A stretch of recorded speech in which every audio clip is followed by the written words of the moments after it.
What's going on? Jake here with Uncommon EDC. Today we're checking out a traveling box of knives. Super excited about this.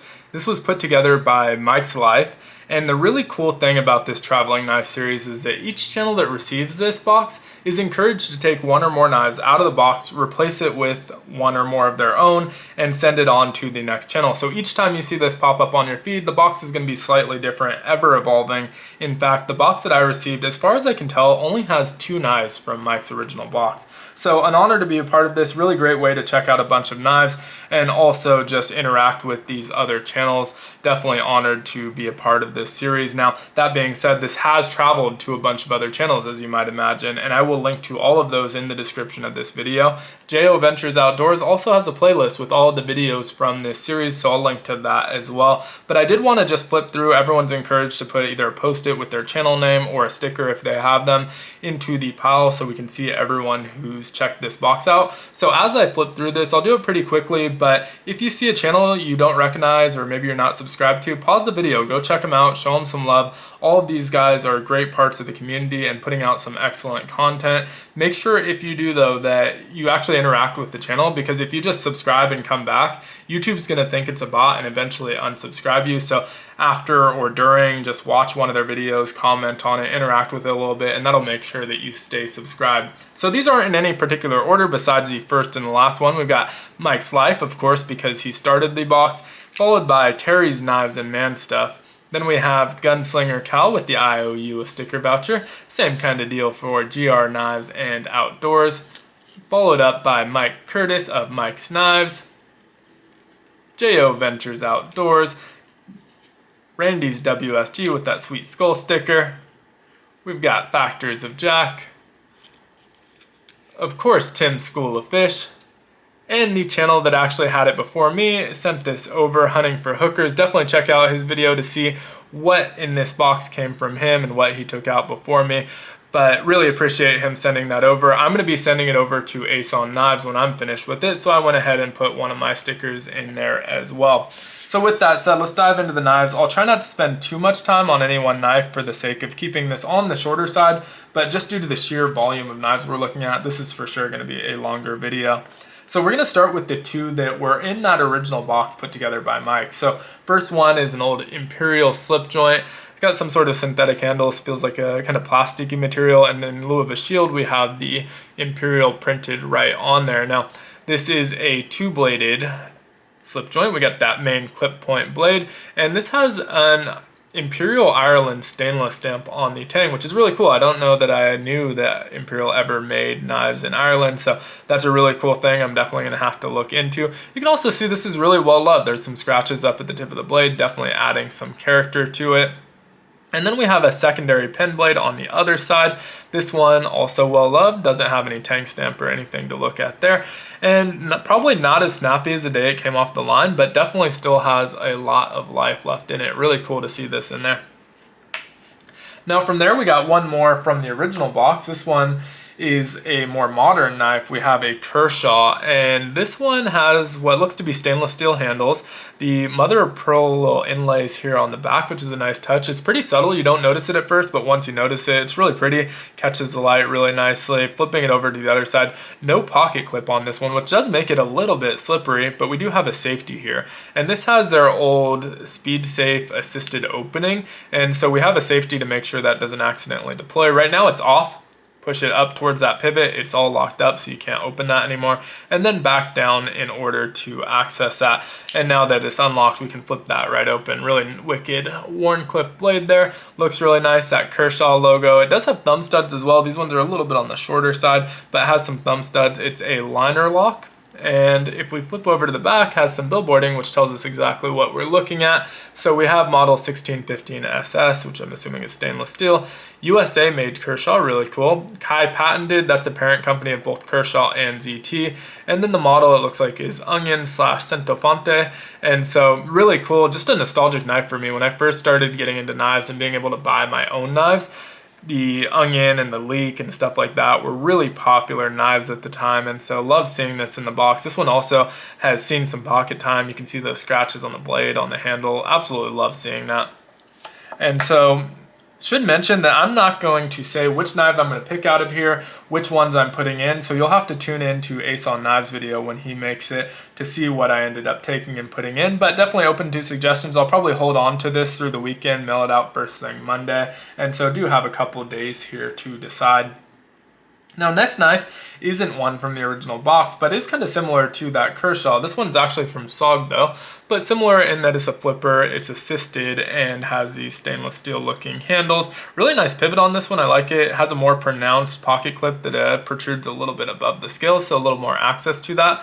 This also has a safety, being that assisted opening, and it's different placement, but operates exactly the same. Closer to the pivot you are, you're locked. If you're down here towards the butt of the knife, it's unlocked. And this one is super snappy still as well. And it is a back lock, so really nice, easy operation for that back lock. We've got this really chunky pocket clip, and yeah, like this. I'm not familiar with this one. It seems like just based off of the text that they use in that model name, I'm not sure if that's picking up, but it's a SOG Twitch 2. That text makes me feel like this was probably around the same era as that Onion that we saw before this. And so don't know that for sure, but just kind of basing that off the text there. And then you can see that patent number printed on the back. Now, I don't actually have any SOG knives. I think I have one SOG multi-tool, but no SOG knives. So this one was definitely cool to see as well. Now moving back into that traditional realm, and I'm actually starting with all the ones that didn't have a box. We'll get into the box ones last, but these ones were all just bubble wrap, really well packaged by Hunting for Hookers, by the way. So we have a Rough Ryder Camp King, and you got the shackle on the back, that R bolster with the pinch bolster here. You have what looks like black micarta covers, the RR shield with 1994 established on there, and then I'm guessing these are blue G10 liners under that cover, and then you have brass liners and a steel liner as well. This is a pretty thick tool. I don't have a Camp King yet, so this one was also cool. We have that main blade right in the middle here with that Rough Ryder Tang stamp, and on the back it has the model number. It looks like it's not catching the light, RR2215, and then we have our can opener up here, as well as a bottle opener and screwdriver right behind that. And these do have that matte strike nail pull, so you have that screwdriver here. A little bit of rub on there. This one does kind of favor that main blade as well. And then an easy open notch back here for access to that awl. And so no hole in the awl, so just a regular awl here. But cool little knife. I love the look of it. I love that black and blue color combo. Looks pretty nice. You can see very minimal gapping on here. Really nice kind of fit and finish on this one. Moving on from there is another one of those kind of nostalgia hits for me. This is the Ontario Rat 2 in D2, so R2D2. We got the brown G10 covers and super snappy action. This one's also really well loved, has a lot of character. You can see that Randall's Adventure Training logo on the blade itself, and 4-position pocket clips, so tip up or tip down, right or left hand carry. These were made in Taiwan. These aren't the USA made Ontario knives, which is perfectly fine. They recently sold, so hopefully I'm imagining that this is a popular enough model that I don't think this is going anywhere. But also a liner lock, we have some liners on there. Classic knife for sure, and also has that kind of same nostalgia that the Kershaw Onion brings for me. So I'm going to put it next to the Kershaw Onion actually. Moving on from there, we have actually a utility knife, and this one has a leather sheath that looks like was maybe adapted to this. It was cut off, someone tied a lanyard on there, which is really cool. I like the personal touches of this a lot, but it's also just a cool little utility knife. It says Ulfa Craft Knights, and these were made in Japan, and it says stainless on that utility blade. And so you just twist this little brass knob, slide it out as far as you want. You can tighten it back up when you're done, or you can fully deploy that if you want. To see, it has these Ola Stainless Japan utility blades in there, and so really easy to use and operate. I like the form factor on it, love all of the accessories, and it also even comes with some extra blades. So this one's strongly in consideration for me. I just love this one. Not sure what about it, but was really excited to see this in the box. Now from here's another really cool one. This one is a case knife. Not sure, I believe this is a Stockman pattern, but we have a jigged bone with that kind of brown amber look to it. Really cool, classic case shield on there. The pins on this, some of them are a little bit deep set, but don't see any major cracking or anything on that. And absolutely beautiful knife. I love the look of this one. We do have that 3 blades, so My nails are too short for some of these. Have to use a different finger here. So we've got our main blade here, Case USA. It looks like, having a hard time seeing 4 or 5 stars, maybe 4 stars here, or dots there. And then we have our secondary little sheep's foot blade here as well, and that has our model number there. Looks like 6318. This is a stainless steel variety. And then last but not least, over here on the back, we have one more little mini spade blade, and that also has that SS stamp on there. So a really beautiful knife. I was surprised this one actually survived. I saw that in some of the previous videos. So last one out of the box, and then we'll get into our box knives. So nearing the halfway point here. Next up is a Morakniv, and so bright red. I have a few more knives, so this one wasn't in strong consideration, although I love the red on this, so I did consider just swapping it out for maybe a different color, but I don't think I'm going to. Maybe he put this in there because he wanted someone specifically to have that red and knew they were a fan of red, so I'm going to leave it for someone else because I do have plenty of more knives. But really, really cool color on this one, and you can see made in Sweden, and it has that carbon steel as well, so loved seeing that in there. From one fixed blade to the next, we're definitely running out of space. I need to be more economical with my placement here. But one fixed blade to the next, we're getting into our box knives here.